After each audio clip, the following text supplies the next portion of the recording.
یہ حدیث پاک آئی معجم الکبیر میں، امام طبرانی اس حدیث پاک کو لے کر آئے اور حدیث پاک کا نمبر 3990۔ حضرت ابو ایوب انصاری رضی اللہ تعالیٰ عنہ روایت کرتے ہیں کہ میں آقا علیہ السلام کی بارگاہ میں حاضر ہوا تو دونوں شہزادے آقا علیہ السلام کی گود میں کھیل رہے تھے۔ وہ کہتے ہیں میں نے عرض کیا یا رسول اللہ صلی اللہ علیہ وسلم کیا آپ ان سے محبت کرتے ہیں؟ آقا نے فرمایا میں ان سے محبت کیوں نہ کروں، یہ دو ہی تو ہیں جو اس دنیا میں میرے پھول ہیں اور میں محمد انہیں سونگا کرتا ہوں۔ تو تاجدار کائنات صلی اللہ علیہ وسلم کے دو پھولوں کا نام حسن اور حسین ہے۔ قرآن مجید میں عذاب سے متعلق 3 قسموں کی آیتیں آئیں۔ اللہ رب العزت نے 15 مرتبہ قرآن مجید میں عذاب عظیم کا لفظ استعمال کیا۔ اب عذاب عظیم کا لفظ پورے قرآن میں جہاں بھی آیا، یہ کافروں کے لیے بھی آیا، فاسقوں کے لیے بھی آیا، فاجروں کے لیے بھی آیا، قاتلوں کے لیے بھی آیا، جابروں اور ظالموں کے لیے بھی آیا، یعنی یہ مکس آیا ہے 15 مرتبہ۔ اگلا لفظ عذاب علیم، یہ لفظ بھی مکس آیا ہے، سب ظالموں، جابروں، کافروں سب کے لیے آیا، لیکن اور آیا کتنی مرتبہ ہے؟ 66 مرتبہ پورے قرآن میں۔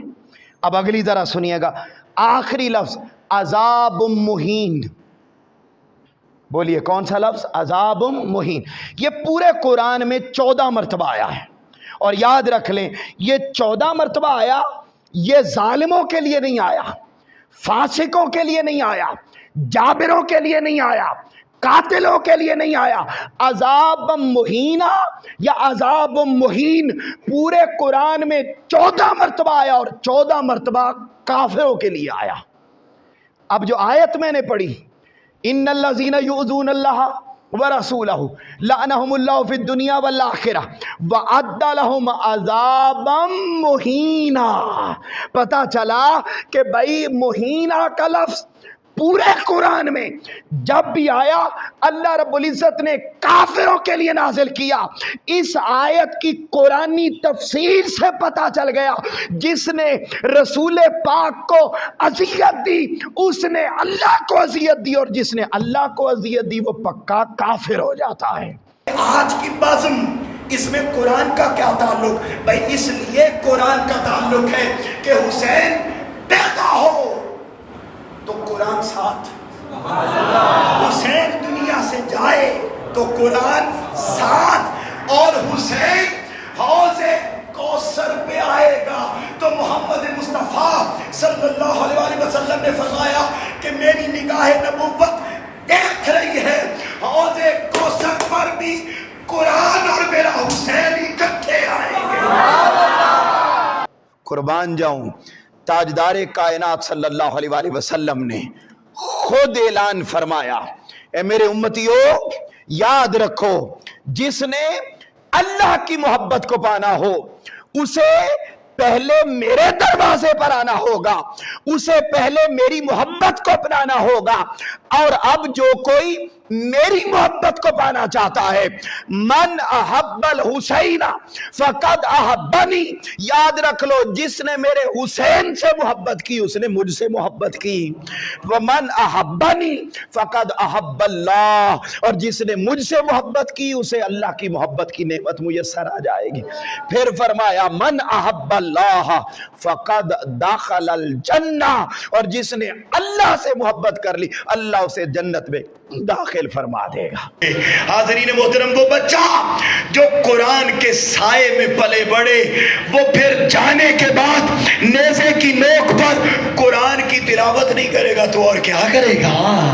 دوستو اپنے بچوں کا تعلق، اپنے بچوں کا ناطہ، اپنے بچوں کا رشتہ اگر حسین سے پکا کرنا ہے تو پھر حسین سے رشتہ پکا کرنے کا ایک ہی سبب ہے کہ فقط حسینی بن کر لنگر نہ کھایا جائے، بلکہ بچے کی صبح آنکھ کھلے تو ساتھ اپنی ماں کو دیکھے، کہ وہ چارپائی کے سرانے پر بیٹھ کر قرآن کی تلاوت کر رہی ہے، اور جب وہ تلاوت کرتا دیکھے گا وہ بھی اٹھے گا، اپنا ناطہ قرآن کے ساتھ جوڑے گا، اور جب دنیا سے جائے گا نا تو پھر ادھر سے ادھر سے مدرسوں مسجدوں سے قرآن اکٹھا کر کے اس کو اصال نہیں کیا جائے گا، اس کے اپنے کردار میں اتنا قرآن ہوگا کہ قبر میں پہنچے گا اس کی شفاعت کرنے کے لیے خود قرآن آ جائے گا۔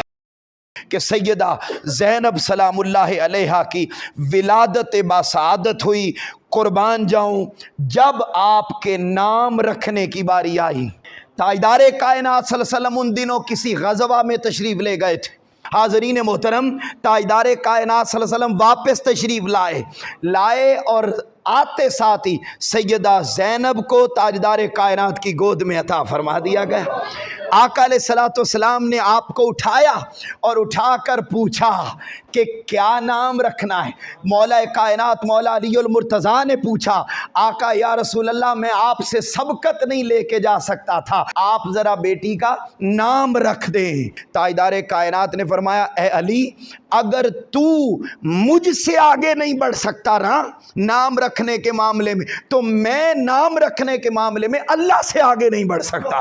اور حضرت جبرائیل امین علیہ السلام سیدہ زینب کا نام لے کر آئے اور تاجدار کائنات صلی اللہ علیہ وسلم نے آپ کو زینب نام عطا فرمایا۔ اور زینب کا مطلب پتہ کیا ہے؟ زین کہتے ہیں زینت، خوبصورتی، اب کہتے ہیں باپ کو۔ تو کیا ترجمہ بنا؟ آپ باپ کی خوبصورتی ہیں۔ باپ کون تھا؟ باپ مولا علی المرتضیٰ ہے۔ افضل ہے کل جہان سے گھرانہ حسین کا، افضل ہے کل جہان سے گھرانہ حسین کا، نبیوں کا تاجدار ہے نانا حسین کا، اور ایک پل کی تھی حکومت یزید کی، ایک پل کی تھی حکومت یزید کی، صدیاں حسین کی ہیں زمانہ حسین کا۔ بچپن سے دل میں ماں نے بسایا حسین ہے، لوریوں میں مجھ کو سنایا حسین ہے، اور کہاں مجھ کو ڈرائیں گے یہ وقت کے یزید، کہاں مجھ کو ڈرائیں گے یہ وقت کے یزید، میری تو رگ رگ میں سمایا حسین ہے۔ دارین کا سلطان حسین ابن علی ہے، دارین کا سلطان حسین ابن علی ہے، منہ بولتا قرآن حسین ابن علی ہے، مانا کہ مسلمان کی پہچان ہے کلمہ، مانا کہ مسلمان کی پہچان ہے کلمہ، ارے کلمے کی تو پہچان حسین ابن علی ہے۔ مانوس ہوں اتنا تیری کربل کی زمین سے، مانوس ہوں اتنا تیری کربل کی زمین سے، میں دفن کہیں ہوں اٹھوں گا وہیں سے، اور یکتا ہے فقط احمد مرسل کا گھرانہ، یکتا ہے فقط احمد مرسل کا گھرانہ، اللہ بھی ملتا ہے تو ملتا ہے یہیں سے۔